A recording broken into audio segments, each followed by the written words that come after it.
আশা করছি আল্লাহর রহমতে ভালো আছেন। আমি খুব একটা ভালো নাই। আমি নিজেও অসুস্থ, আর সবচেয়ে বড় অসুস্থ সন্তানের যদি কিছু হয়, মা কখনো ভালো থাকে না। সবচেয়ে বড় প্রবলেম মায়ের আল্লাহ তাআলা যত অসুখ দেয় দেখ, প্রতিটা মা চায় যেন আমার সন্তান সুস্থ থাকে। আমিও চাই যেন আমার সন্তান সুস্থ থাকে। সবারই মায়ের সন্তান যেন সুস্থ থাকে, এটাই আল্লাহ তাআলার কাছে দোয়া করি। আমি আল্লাহর কাছে সব সময় বলি যে আল্লাহ, সব অসুখ আমাকে দাও, সব ব্যথাও আমাকে দাও, কিন্তু তবুও আমার ছেলেপেলেকে সুস্থ রাখো, সুস্থতা দান করো। এই যে আমার বাবাদের পেঁয়াজ হাটে নিয়ে যাবে, আজ শনিবার হাট, তাই সবাই পেঁয়াজ মাখছিল। তা আপনাদের সাথে আবার শেয়ার করলাম। আমি নিজে দেখছিলাম, তো ভাবলাম যে আমার দর্শকদেরকেও শেয়ার করে দেখাই পেঁয়াজগুলো। তো বন্ধুরা, আমার ছেলের জন্য সবাই দোয়া করেন, সে যেন সুস্থ হয়ে যায় তাড়াতাড়ি। আসলে বিপদের সময় প্রতিটা মানুষকেই চেনা যায় যে কে কেমন করলো। হয়তো বা একদিন আমার এই বিপদগুলো থাকবে না, কিন্তু মানুষ চিনা তো হলো যে আসলে কে কেমন আমার দুঃসময় ছিল। কিন্তু আমার মন মানসিকতা একেবারে অন্যরকম। এই যে আমার মামাতো বোনেরা খেলছে, দেখেন পিচ্চিরা অনেক মজা করছে। গ্রামের এগুলাই ভালো লাগে, ছোট বাচ্চারা খোলামেলা জায়গা পায়, আনন্দ করে খেলে, এগুলাই অনেক সুন্দর লাগে। হয়তো আমার এই দুঃসময় থাকবে না, একদিন চলে যাবে। আর এই যে আমার আম্মা ফ্রিজে ডিম দিয়েছে আমার ছেলের জন্য, দেশি মুরগির আর হাঁসের ডিম, এভাবে জড়ো করে রেখেছে আমরা আসবো বলে। তো এই যে আমার ছেলেকে নিয়ে ডাক্তারের কাছে যাচ্ছি।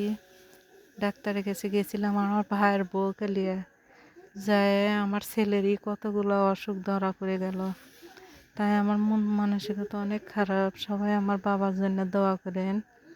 তো হয়তো আমার এই দুঃসময় একদিন থাকবে না, দুঃসময় হয়তো চলে যাবে, কিন্তু সবাইকে চিনা হলো যে কে কেমন পৃথিবীতে আসলে।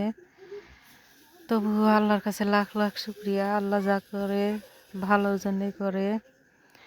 তো আপনাদের কাছে সবার কাছে দোয়া চাই আমার ছেলের জন্যে। আমার ছেলে যেন সুস্থ হয়, ভালো হয়, আমার ছেলে আগের মতন যেন স্বাভাবিক হয়ে যায়। আমার অনেক কষ্ট লাগছে, কারণ আমার অনেক কষ্টের দুই ছেলে, ওই জন্যে খুব খারাপ লাগছে আমার ছেলেদের কথা ভাবলে। তো সবাই আমার দুই ছেলে যে হাসপাতালটা নতুন ললডাঙ্গা উপজেলা করেছে, এই হাসপাতাল এখনও তেমন ভালো চালু হয়নি, কিন্তু মাশাআল্লাহ হাসপাতালটা খুব সুন্দর করেছে। দেখেন এই যে হাসপাতালটা আমি আবার ঘুরে ঘুরে দেখছিলাম, তো অনেক সুন্দর করেছে। যাই হোক, মাশাআল্লাহ এখানকার চিকিৎসা মোটামুটি ভালোই ছিল। আমার ছেলেকে অনেক সুন্দর করে দেখলো। এই যে আমার বাবা বসে আছে, আমার ভাইয়ের বউ বসে আছে, দিয়ে ডাক্তার এগুলো আমি সব কিছু ঘুরে ঘুরে দিই। এই যে আমার বাবাকে এক্সরে করছে, আমার বাবার অসুখ ধরা পড়েছে, আমার অনেক মন খারাপ। সবাই আমার সোনাটার জন্য দোয়া করেন। আর আমি মা হয়ে বলছি, বাবা তুমি সুস্থ হয়ে যাও, সব অসুখ আল্লাহ আমাকে দিক, তোমাকে ভালো থাক, সুস্থ থাক। সবাই আমার লক্ষ্মীর জন্য দোয়া করো, আমার কলিজার টুকরা ছেলে, সে যেন ভালো থাকে। দেখেন আপনারা, আমার ছেলের একবারে বাতা গোনা যাচ্ছে। তো খুব কষ্ট লাগছে, বুক ব্যথা করছে, ছেলের মানসিক টেনশনে কিছু ভালো লাগছে না। ছেলের অনেক অসুখ আজকে ধরা পড়েছে, অনেক কান্না আসছে আমার ছেলের জন্য। সবাই দয়া করে। আজকের মতন ভিডিও এ পর্যন্ত। আল্লাহ হাফেজ সবাইকে।